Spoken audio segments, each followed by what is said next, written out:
미리 보는 매일경제 시간입니다. 내일 아침 매일경제신문의 기사 한 발 먼저 전해드립니다. 첫 번째 기사부터 만나보시죠. 첫 번째 기사 제목부터 보시죠. 보안 구멍 쿠팡, 버젓이 회원정보 무단 수집, 조사 방해까지입니다. 쿠팡이 개인정보보호위원회로부터 역대 최대 규모의 과징금을 부과받았습니다. 이번 제재의 핵심은 크게 세 가지로 나눠볼 수 있는데요. 한번 표를 통해서 자세히 살펴보겠습니다.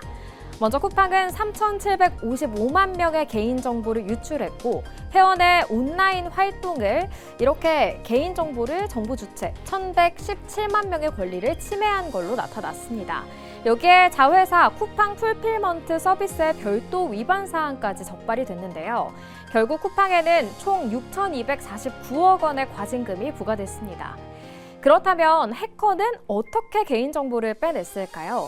시작은 인증 서명키가 유출된 거였습니다. 해커는 이를 이용해서 직원인 것처럼 위조했고 인증 토큰을 만들었습니다. 이름과 이메일, 전화번호 등을 빼냈고요. 특히 여러 정보를 조합해서 개인의 소비 패턴까지 파악할 수 있었다는 점이 문제로 지적됐습니다. 다만 쿠팡은 현재까지 2차 피해 사례는 없었다고 밝혔는데요. 또 유출 정보가 대부분 삭제된 것으로 보인다면서 과징금 감경을 요청했습니다. 이런 가운데 현재 쿠팡의 주가는 이런 악재 속에서도 상승폭을 켜내고 있습니다. 이 중징계가 앞으로의 주가에 어떤 영향을 미칠지는 잠시 후에 짚어보겠습니다. 이어서 두 번째 기사도 살펴보겠습니다. 두 번째 기사 제목입니다. 유럽 3년 만에 금리 올린다. 전 세계 긴축 도미노. 이 중동 전쟁이 이제는 금리까지 흔들고 있죠. 유럽 중앙은행이 3년 만에 금리 인상에 나설 걸로 전망되는데요. 얼마나 올릴지 한번 표를 통해 살펴보겠습니다.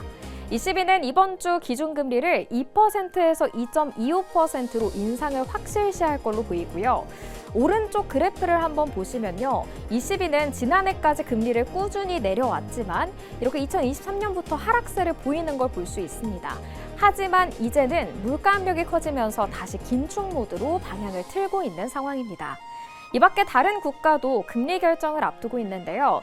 일본은행 특히 1%로 금리를 상향 조정할 걸로 예상이 되고 있죠. 그리고 연준과 영란은행의 경우에는 동결이 유력한 상황이지만 연내 추가 인상 가능성을 배제하지 않고 있습니다. 결국 전쟁이 촉발한 인플레가 세계 중앙은행들의 긴축 스위치를 켜고 있는 상황입니다. 이어서 마지막 기사도 살펴보겠습니다. 마지막 기사는요. 올트먼 CEO와 관련된 이슈입니다. 삼성에서 AI 전환 강의한다. 챗 GPT의 아버지죠. 샘 올트먼 CEO가 젠슨왕 CEO에 이어서 한국을 찾습니다. 오는 14일에 방한해서 국내 빅테크 기업들을 잇따라 만나는데요. 이미지를 통해서 샘 올트먼의 방한 일정 한번 살펴보겠습니다. 14일 저녁에 한국 땅을 밟게 되고요. 그리고 그 다음 날 바로 향하는 곳은 삼성전자의 DX 부문 행사입니다. 업무의 생성형 AI를 어떻게 접목할지 AI 전환을 주제로 강연을 펼치다고 하는데요.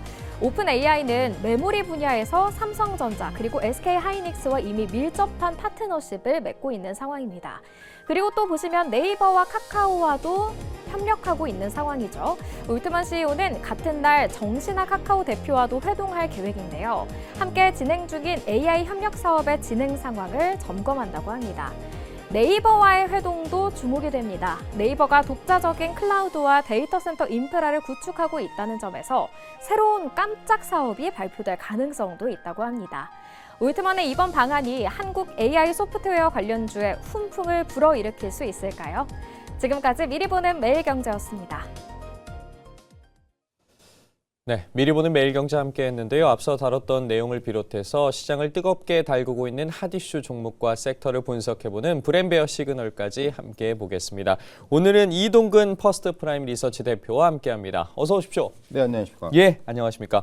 먼저 미리 보는 매일경제에서 다뤘던 내용으로 좀 질문을 드려야 할 것 같습니다. 쿠팡 이야기를 해봐야 할 것 같은데 쿠팡이 역대 최대 규모의 과징금을 부과를 받았습니다. 이 규모에 대해서 어떻게 보셨는지도 궁금하고 쿠팡 입장에서 또 관련해서 공식 입장을 냈어요. 좀 본인들이 조사 과정에서 반영되지 않았던 부분에 대해서 아쉬움을 표하기도 했습니다. 일단 여러 가지 이제 행정적인 부분이니까 법적인 대응까지 시사를 했고요. 사실 이번 6,200억 넘은 과징금이라는 부분이 2021년 5월에 이제 그 3,300만 명의 고객 정보를 유출한 그 메타보다도 1.6배가 많은 그런 금액이에요. 사실은 이제 역대급이라고 할 수 있는 금액이고, 결국 향후에 이것이 쿠팡의 재무 건전성이라든가 또 주가에도 굉장히 영향을 미칠 수밖에 없는 그런 금액이다, 이렇게 말씀드릴 수가 있겠고, 당장 이것을 갖다가 이제 뭐 손실로 반영을 한다라면은 굉장히 좀 이제 어떻게 보면 이제 주가가 흔들릴 수 있는 그런 상황인데, 사실 오늘 주가만 놓고 보면은 크게 영향을 받지 않고 있어요. 과연 뭐 나오다시피 지금 6% 가까이 오르고 있고, 워낙 이미 주가가 많이 빠져 있는 상황입니다. 불과 한 6개월 사이에 주가는 반토막이 나는 상황이에요. 그런 부분들이니까 주가가 워낙 지금 바닥권에 있기 때문에 주봉을 보더라도 그렇고 지금 월봉상으로도 바닥권입니다, 거의. 그렇기 때문에 아마도 이러한 어떤 상황이기 때문에, 그러니까 주가가 미리 좀 그 하락을 한 부분이 반영되면서 이런 악재에도 어느 정도 이제 주가는 좀 내성이 생긴 것이 아닌가라는 생각이 들기도 하고요. 그렇기 때문에 물론 향후에 이제 이런 과징금의 최종 확정이라든가 이런 부분들이 어떻게 되느냐가 주가에는 또한 추가적인 영향을 미칠 수 있다, 이렇게 좀 말씀드릴 수가 있을 것 같습니다. 알겠습니다. 앞으로 쿠팡의 흐름에 대해서도 좀 지켜봐야 할 것 같고요. 최근에 이제 방한하고 있는 인물들에 대해서 계속해서 관심이 쏠리고 있습니다. 젠슨왕 CEO 가니까 이제 샘 올트먼이 온다라는 헤드라인의 기사들이 계속해서 나오고 있는데 8개월 만에 이제 다시 오는 겁니다. 관련해서 좀 어떤 부분 기대할 수 있을까요? 그러니까 방한 이틀밖에 기간이 안 되기 때문에 사실은 지금 앞에서 브리핑이 됐다시피 삼성전자, 뭐 네이버, 카카오 이런 그 회동을 가질 거예요. 그러니까 삼성전자하고는 결국은 작년에 맺었던 스타게이트 프로젝트의 메모리 공급 협약에 대한 추가 논의가 나오지 않겠는가. 그리고 지금 삼성전자가 요번에 그 외부 AI 모델들을 갖다 이제 그 사내 그 업무에 도입을 하기로 했잖아요. 그래서 뭐 챗GPT도 들어가고 그러기 때문에 이 부분과 관련된 얘기들도 좀 나올 것으로 보여지고요. 네이버 같은 경우는 이제 새롭게 뭐 클라우드라든가 데이터 센터의 협력, 그렇지 않아도 네이버가 요번에 이제 엔비디아하고도 이제 AI 클라우드, AI 팩토리라든가 또 이제 AI 데이터 센터와 관련돼 있는 그런 또 협업을 갖다가 요번에 이제 맺은 바가 있는데, 과연 이제 그 오픈 AI하고 또 이제 어떤 얘기가 오갈지 이것도 상당히 좀 궁금하다, 이렇게 좀 말씀드릴 수가 있을 것 같고, 카카오는 작년에 이제 전략 직제율을 매주는 상황이기 때문에 그 이후에 새로운 AI 서비스의 협력 방안이 좀 논의가 되지 않겠는가, 이렇게 좀 말씀드릴 수가 있을 것 같아요. 결국 뭐 주가적인 흐름에서도 또 하나의 어떤 뭐 물론 젠슨왕 CEO의 방한 때와는 비교할 수 없겠지만은 좀 어느 정도 여기서 이제 어떤 얘기가 오가느냐에 따라서 주가에 좀 영향을 미칠 수 있는 그러한 또 이제 재료로 작용할 수가 있다, 이렇게 좀 말씀드릴 수가 있을 것 같습니다. 올트먼 CEO가 젠슨왕 CEO가 워낙 이제 여러 가지 관심을 끌 만한 행보들을 보였기 때문에 본인도 또 어떤 음식들을 먹고 어떤 행보를 또 보이게 될지도 언론에서 관심을 갖게 될 것 같은데 향후 좀 지켜보도록 하겠습니다.